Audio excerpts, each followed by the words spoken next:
சமீபத்துல தமிழக வெற்றி கழகத்துடைய மாநில மாநாடு வந்து பாத்தீங்கன்னா மதுரையில் நடந்துச்சு. நம்ம எல்லாருக்குமே தெரிஞ்ச ஒரு விஷயம் தான். பட் இந்த மாநாடு அப்படிங்கிறது ஒரு பெரிய விஷயமா வந்து பாத்தீங்கன்னா இந்த தாவேக்காவோட தொண்டர்களுக்கும் தமிழக தளபதி விஜய் அவர்களுடைய ரசிகர்களுக்கும் அது ஒரு அரசியல் மாநாடு, ஒரு பெரிய இது அப்படின்னு சொல்லி நீங்க வந்துட்டு மாசா வந்து எடிட் பண்ணி எப்படி வேணா சோசியல் மீடியால ட்ரெண்ட் பண்ணலாமே தவிர, இந்த மாநாட்டை பொறுத்தளவுக்கு ஆளுங்கட்சியா இருக்கட்டும், இல்ல உங்களோட எதிரின்னு சொல்லக்கூடிய திமுகவா இருக்கட்டும், இல்ல மற்ற எதிர்கட்சியா இருக்கட்டும், இல்ல மற்ற இருக்கக்கூடிய அனைத்து கட்சிகளாக இருக்கட்டும், நீங்க மதிக்காத கட்சிகளா இருக்கு இல்லையா, அந்த மாதிரி கட்சிகளாவே இருக்கட்டும், இந்த கட்சிகள் எல்லாத்துக்குமே உங்களுடைய மாநாடானது எப்படி இருக்கும் அப்படின்னா, எப்படி பார்த்திருப்பாங்க கண்ணோட்டத்துல அப்படின்னா, ஒரு தளபதி விஜய் அவர்கள் நடிச்ச ஒரு படத்துடைய ஒரு சாதாரண இசை வெளியீட்டு விழா அப்படிங்கிற மாதிரி தான் பாத்தீங்கன்னா இந்த ஒரு மாநாடு இருந்துச்சு அப்படின்னு தான் சொல்லணும். என்ன பொறுத்தளவுக்கு ஓப்பனா சொல்றேன், இந்த மாநாட்டை பார்க்கும்போது எனக்கு ஒன்னே ஒன்று தான் தெரிஞ்சு. இந்த மாநாட்டில் இவங்க பேசினதும் விஜய் அவர்கள் நடந்துகிட்ட விதங்கள் எல்லாமே வந்து பாத்தீங்கன்னா ஒன்னே ஒன்று நல்லா புரிஞ்சிச்சு. சமீபத்துல தாடி பாலாஜி அவர்கள் வந்து ஒரு போஸ்ட் வந்து போட்டிருந்தாரு. என்னன்னா, மக்களை நீங்க காப்பாத்துறது முன்னாடி உங்க கூட இருக்கிறவங்கள்ட்ட உங்களை முதல்ல காப்பாத்திக்கிங்க அப்படின்னு சொல்லிட்டு, அது எனக்கு தெரிஞ்சு உண்மை அப்படிங்கிற மாதிரி தான் எனக்கு தோணுது. ஏன்னா மாநாட்டுல நடிகர் விஜய் அவர்கள் பேசின, அதாவது தளபதி விஜய் அவர்கள் பேசின விஷயங்கள் எல்லாமே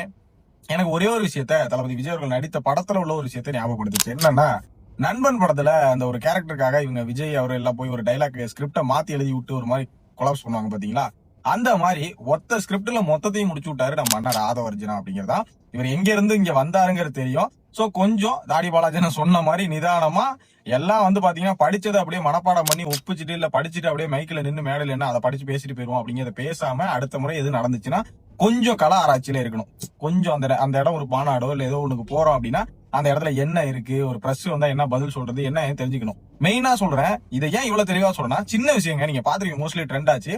ஒரு பேப்பர் ஸ்கிரிப்ட்ல வந்து அந்த தொகுதி வேட்பாளர் அறிவிக்க போறேன், இது மதுரை மேற்கு, மதுரை தெற்கு அப்படின்னு சொல்லி ஒவ்வொரு தொகுதிகள் நேம சொல்லி வந்து பாத்தீங்கன்னா விஜய் அவர்கள் வந்து சொல்றாரு வேட்பாளரை அறிவிக்க போறேன் அப்படின்னு சொல்லிட்டு.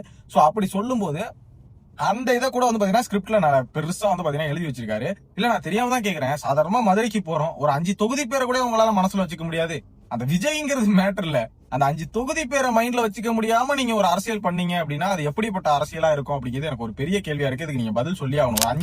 இந்த ஒரு 5 தொகுதி பேரை உங்களால ஞாபகம் வச்சுக்க முடியாம நீங்க எழுதி அதுல விஜய்ங்கிற அந்த டைலாக கூட அப்படியே ஸ்கிரிப்ட் பேப்பரை பார்த்து அப்படியே மனப்பாடம் பண்ணி அப்படியே படிச்சிட்டீங்க, ஃபுல்லா படிச்சு வந்து சொல்லிட்டு போயிட்டீங்க.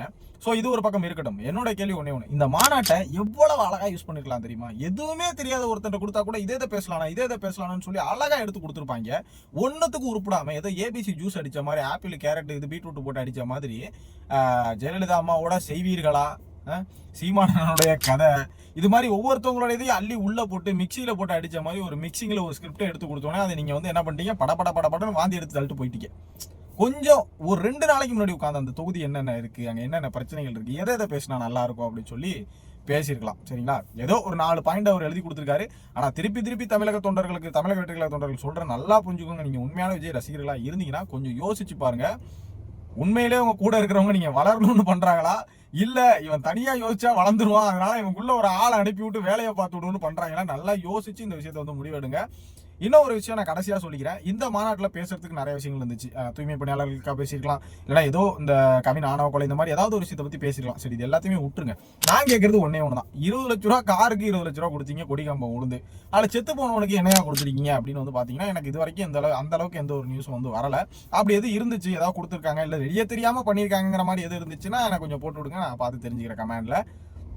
யோசிச்சு முடிவு பண்ணுங்க, யோசிச்சு பாருங்க. சினிமா அரசியல் வெவ்வேறு. எல்லாருமே வந்துட்டு தன்னை தானே சிங்கம்னு சொல்லி அது பாட்டுக்கு காட்டுக்கு ராஜான்னு ஒரு பக்கம் சுத்திக்கிட்டு இருந்துச்சா, அதை போய் கதையில சொல்றேன்னு சொல்லி இப்ப சிங்கத்தை போட்டு அடிக்கிறாங்க. நான் என்னடா பாவம் பண்ண அப்படிங்கிற சிங்கத்தை போட்டு எல்லாரும் அடிச்சுக்கிட்டு இருக்காங்க, பாத்துக்குங்க.